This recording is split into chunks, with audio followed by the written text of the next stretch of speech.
Hello again, guys. Welcome back for part 3 of this art journaling tutorial made for Viva Las VegaStamps. The only thing I have done since part 2 was I did trim this down to a more workable size for me. It's a little wider than your standard sheet of paper, but about the right height.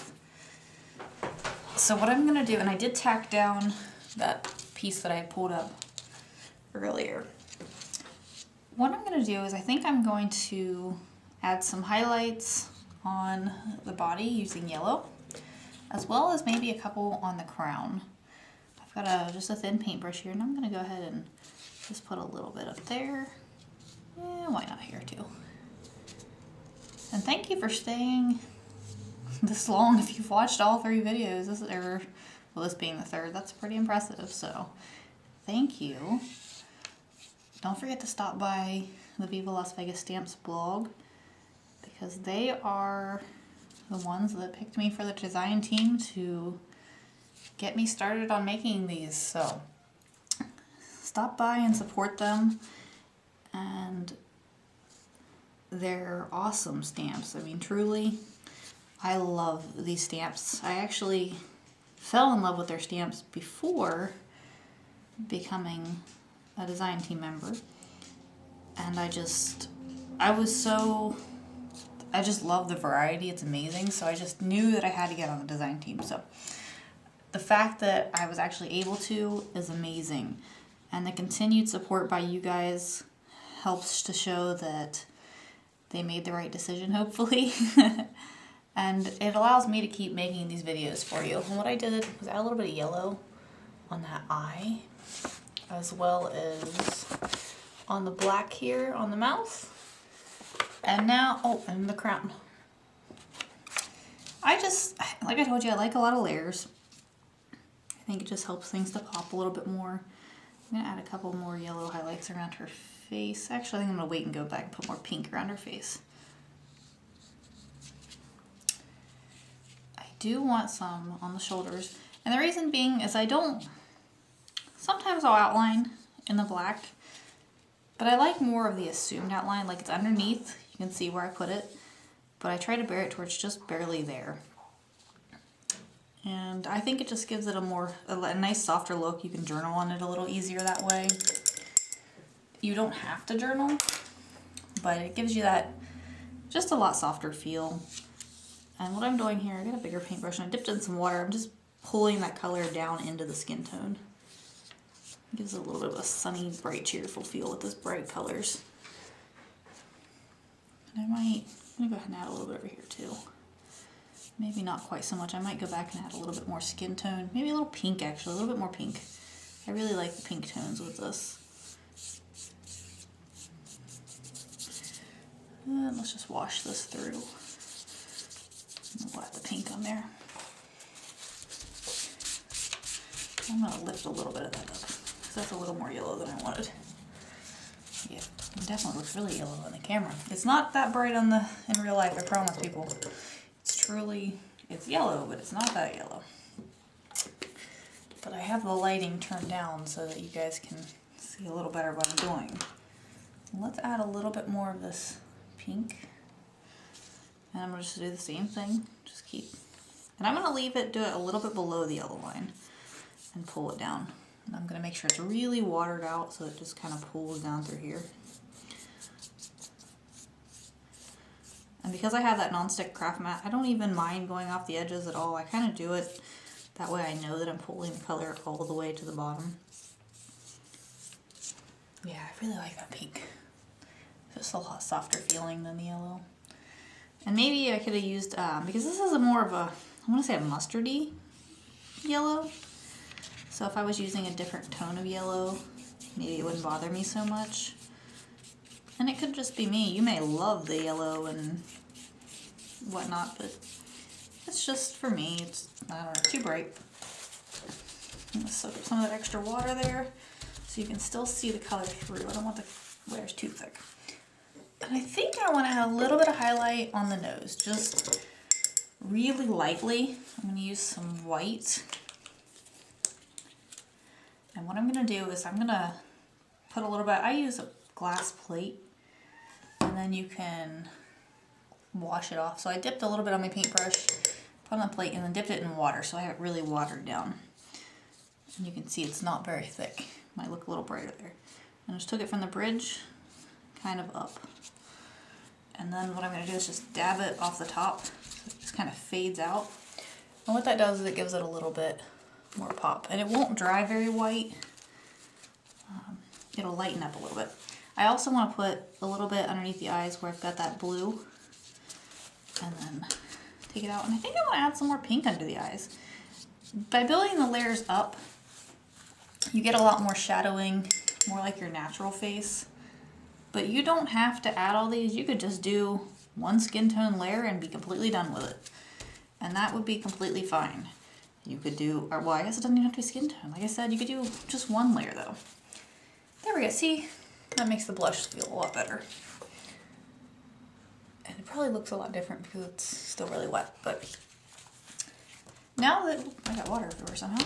Now that we've done that, what I'm going to do, I think I am going to go ahead and take my marker and add some black lining again around the crown. Now that it's glued down, I want it to kind of go on the outside, which will give it a little extra depth. And I'm not trying to be perfect with it at all. If you could see this in real life, you would see that it's very just kind of haphazard, because this can always be filled in, more paint.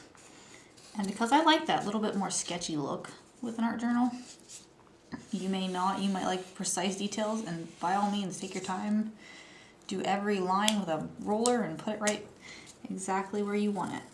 And then I'm going to go ahead and just lightly trace her face a little bit out. And you'll notice I even put some of the blue in the hair over here. That is okay.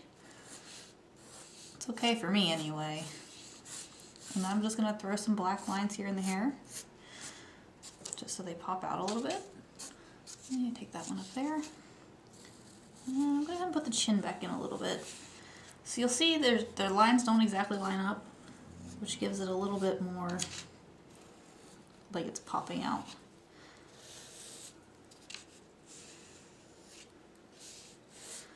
There we go.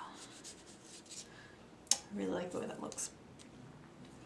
And I think what I'm going to do is I want to add some more stamping detail to the sides. I've got some numbers here, and I really like these, which I'm going to stick them on my block here so you can see them inked up. And I'm using that double-sided tape. I usually have a double-sided tape runner with me as well, but I don't have it here. I loaned it to someone, so at the moment we're just going to use some double stick, whoops, have the stamp upside down. Not double stick, some painter's tape, which is always an easy go-to for me. It comes off easy. You can smush it fairly flat. So I'm still using that archival ink in jet black. Just gonna add some ink on here. And I'm gonna start with these numbers kind of want them off the edge, maybe here. And don't think that you always have to have your images all the way on the paper. It's okay if they go off, because that's what gives you variety. Let me dry that off. I'm gonna put this up so you guys can see it. And these stamps are so good. I wish you could see the little detail, because there's small writing inside these and so much detail. These are extra deeply etched, so they pick up detail really well. Oh, I have to have that. And I've just decided I'm gonna do a little, I have a scrap here. I'm gonna put it in the crown, and I have the title, The Usual Suspects, and I think it will be perfect to go in her crown. So what I'm gonna do is just chop this and try to kind of gauge where I want that. I'm just gonna take my thumbnail and kind of draw a little bit of a scratchy line and cut. And these scissors I'm using, you can use any scissors. These I believe are called cutter bees. I usually use them for my fine detailed cutting of my stamps. They just seem to, they have very, very sharp points, They get into the cracks really well. But I used to use my Tim Holtz scissors, which work just as well. They cut excellent. I especially use those for the rubber. I use them for almost everything that's not detailed cutting. But they do have, because they're serrated, sometimes when you're doing really detailed paper cutting, they give you those serrated lines, and I just didn't want those around the stamps. So let me double check. This is the direction I want this to go. Okay. And I want this to be centered in the middle of this crown. And I love that The Usual Suspects, it looks like it's gonna go really good with that eye and the kind of ornery feel. She's up to kind of no good, I guess.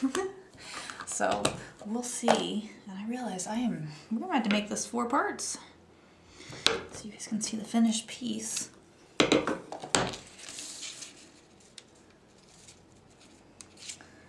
Okay, I like that. I'm gonna put that on there. Again, using that matte gel medium and my finger, just because it's easy. I don't have to wash a brush out, and I can get a nice even coat.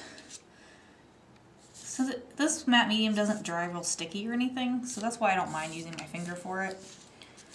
And I'll just kind of tack that on there.